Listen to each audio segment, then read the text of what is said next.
भाग्य से सराहे तेने शेष वर्तता है जय ज्ञानी यांचा.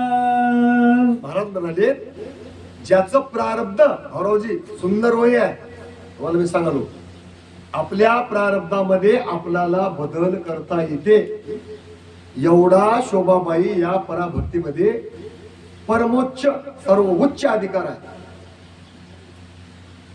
जे पराभक्तीमध्ये बदल करून घेता येते एवढा बदल दुसऱ्या भक्तीमध्ये होत नाही.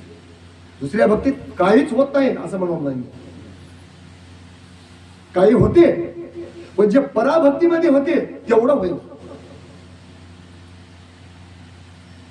तुम्ही सगळं बघलेले व्हा. आता बघा नामे तरती नामे उद्धरती नामे भवरोग हरती नामे आकाश पडता धरे धरत्री. याच्या पुढचं आहे का नामे वैरी सज्जन होती नामे दारिद्र्य नाश पावती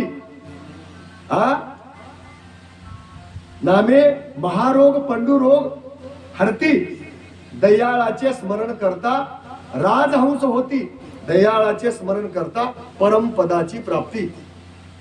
तुम्ही थोडं थोडं नाम घेऊन बघा तुम्ही थोडं थोडं तूप खाऊन बघा तसं तसं रूप येते.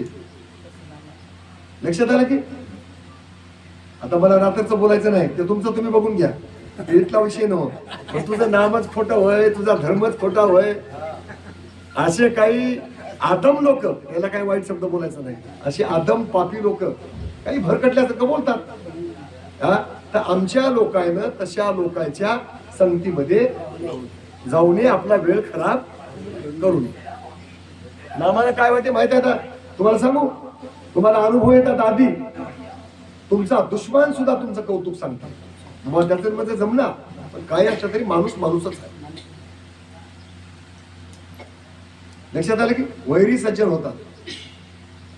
तुमचा दुश्मन जरी असला तुमची किंमत वाढली की त्याच्या पोराच्या पोरीच्या सोयरी केला तुम्हाला बळजबरी नेते का तुम्हाला नेल्यावर जमते असं त्याला वाटत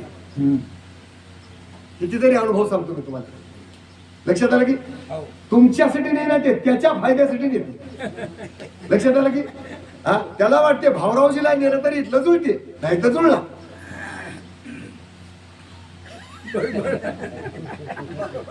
एवढी किंमत येते त्या भगवंताच्या नावानं.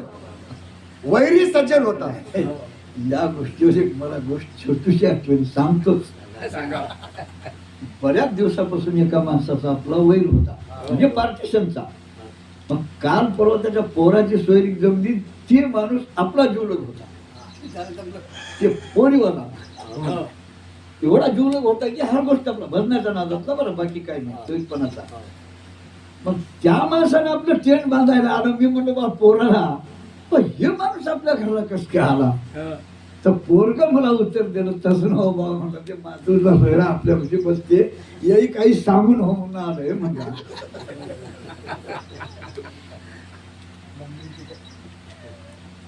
सांगायचं म्हणजे त्या नामाची एवढी किमया आहे. कळालं की तुम्ही तसे प्रयत्न करा याच जन्मामध्ये याच देही याच डोळा पाहे मुक्तीचा सोहळा केल्यानच होते रे आधी केल्याची पाहिजे. माझ्या दैवात नाही आमच्या नशिबात नाही आम्ही काय देवाचे घोडे सोडले देवाचे घोडे आपल्याला सोडलं होईना.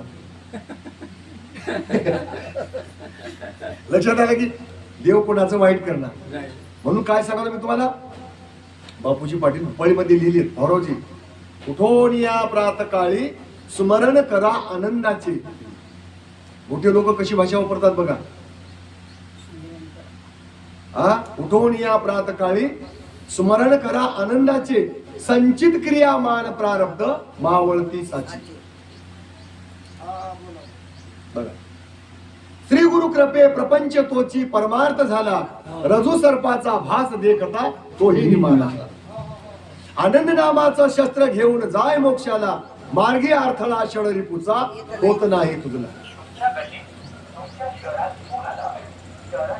कसा तुम्ही प्रातकाळामध्ये त्या महाराजाचं भजन करा तुमचं संचित, तुमचं क्रियामान, तुमचं प्रारब्ध, तुमचं नशीब, तुमचं दैव जे उलट होतं की नाही, हा स्वश करून टाका. म्हणून दिगंबर पाटलाची गोष्ट तुम्हाला मागे सांगला. हा अजून एक बार सांगायला, आम्हाला आमच्या जिल्ह्यामध्ये एक मोठा सिद्ध होऊन गेला की मागे 1000 वर्ष कोणी झाला नाही आणि पुढे 1000 वर्ष कोणी होणार नाही.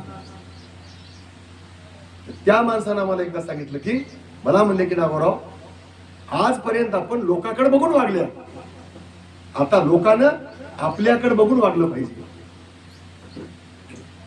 आजपर्यंत आपण लोकांच्या घरून आणल्या, आता लोकांना आपल्या घरून नेलं पाहिजे. एवढा बदल आपल्याला करून घेता येते. आणि ते बदल करून घेण्याची क्रिया कुठं जर असेल तर या माणसाच्या जन्मामध्ये आहे आणि या परज्ञानाच्या शास्त्रामध्ये आहे. या मनुष्य जन्माची आणि परशास्त्राची जर जोड लागली, हा लोह परिसाची न साजे उपमा, सद्गुरु महिमा अजून आगाध आहे. आपणा सारिखे करती तात्काळ, नाही काळ वेळ तयाला, असं म्हणून सांगायला चला. सर्प कांचोळी टाकोनी जाये,